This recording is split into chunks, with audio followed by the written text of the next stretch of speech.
Assalamualaikum warahmatullahi wabarakatuh. Waalaikumsalam warahmatullahi wabarakatuh. Alhamdulillahirabbil alamin. Alhamdulillahilladzi khalaqal mauta wal hayata liyabluwakum ayyukum ahsanu amala. Alhamdulillahilladzi ahyana ba'dama amatama. Allahumma shalli wa sallim ala sayyidina Muhammadin wa ala alihi wa ashabihi wa man tabi'ahum bi ihsanin ila yaumiddin. Amma ba'd. Baik, sahabat BSI yang insya Allah dirahmati oleh Allah Subhanahu wa Ta'ala. Hari-hari ini Allah sedang nampaknya sedang memaksa kita untuk menjadi setengah cerdas begitu ya.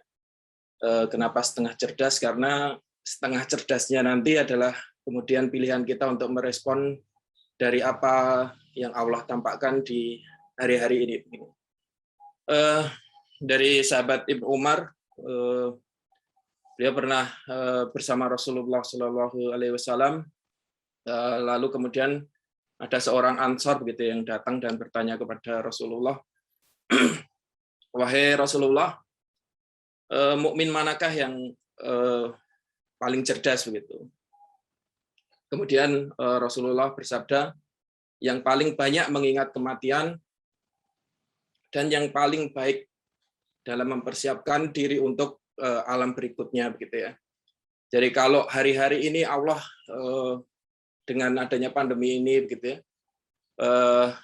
mungkin sebelum pandemi dari kita seberapa sering sih gitu ya, kemudian katakanlah diingatkan dengan kematian begitu ya.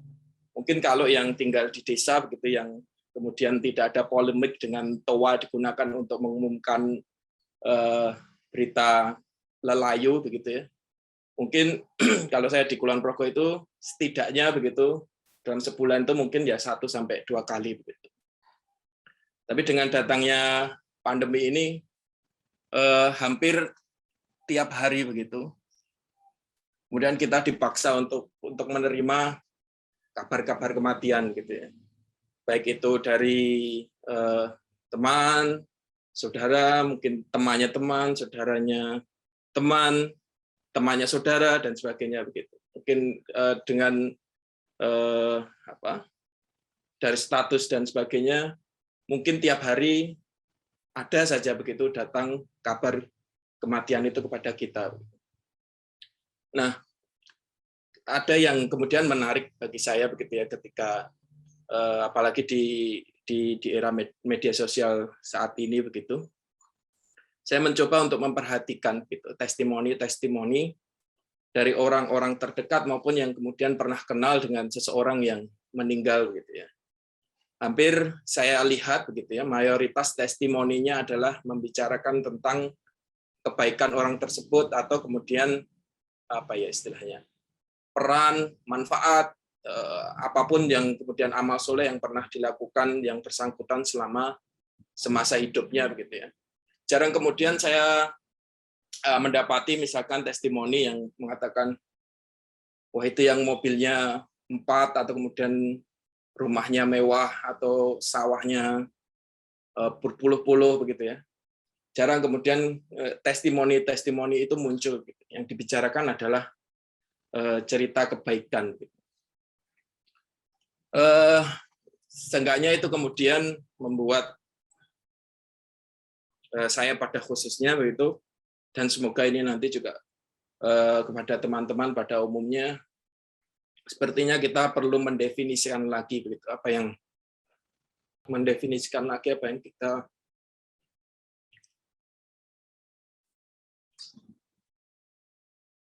kejar saat ini begitu ya. Karena pada akhirnya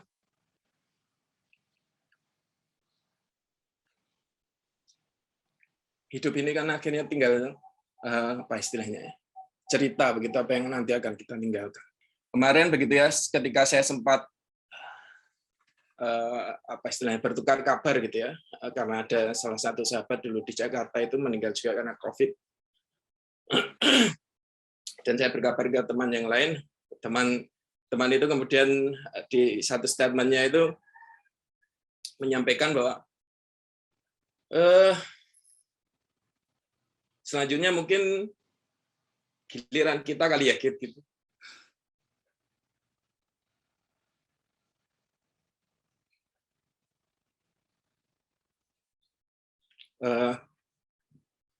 Rasanya pengen apa ya, kalau kemudian ada statement itu kan pengennya kalau mau nolak juga bahwa kematian itu adalah sebuah kepastian begitu ya. Kalau mau mengiyakan kok ya horor banget gitu ya. Ketika ada statement seperti itu. Nah, maka pada akhirnya ya tentang kematian ini adalah sebuah kepastian bagi kita gitu ya.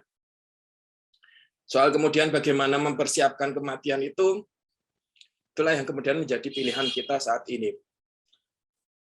Kalau orang-orang berkata sukses itu berpola dan gagal itu berpola, maka menjemput kematian dengan husnul khotimah itu juga berpola, ataupun nanti mendapatkan sul khotimah itu juga berpola. Dari sahabat Anas bin Malik pernah menyampaikan bahwa Rasulullah Shallallahu Alaihi Wasallam pernah menyampaikan bahwa surga itu diliputi perkara-perkara yang dibenci oleh jiwa, begitu ya. Dan neraka itu diliputi oleh perkara-perkara yang disukai oleh syahwat, begitu. Nah, kurang lebih itu polanya, begitu ya. Maka sudah seharusnya, begitu ya, dengan kita sudah diingatkan Allah, gitu ya, dipaksa untuk menjadi setengah cerdas, begitu ya. Maka sudah seharusnya kita menyempurnakan gitu kecerdasannya, gitu ya. Dengan kemudian kita mengikuti pola atau kemudian jalan selamat yang sudah dicontohkan oleh para rasul, yang sudah diberi, yang teladannya sudah dicontohkan oleh Rasulullah dan orang-orang soleh yang terdahulu, begitu ya. Jalan yang ditempuh oleh orang-orang yang Allah ridhoi dan mereka ridho kepada Allah, gitu ya, yaitu jalan takwa. Jalan yang ditempuh oleh orang yang diberi nikmat dari Adam alaihissalam sampai Muhammad Shallallahu Alaihi Wasallam. Dan tentunya kita tidak ingin mengikuti pola-pola atau jalan yang jalan orang yang dimurkai dan jalan orang yang sesat. Jika di pandemi ini Allah paksa kita menjadi mukmin yang tadi setengah cerdas, gitu ya, dengan setiap hari menghadirkan berita kematian, gitu ya. Mau nggak mau kita kemudian dipaksa untuk mengingat kematian, maka kita sempurnakan dengan mempersiapkan kematian tersebut dengan sebaik mungkin, gitu ya, agar kita dan menjadi mukmin yang sepenuhnya cerdas. Semua orang akan kembali kepada Allah, gitu ya, setelah matinya.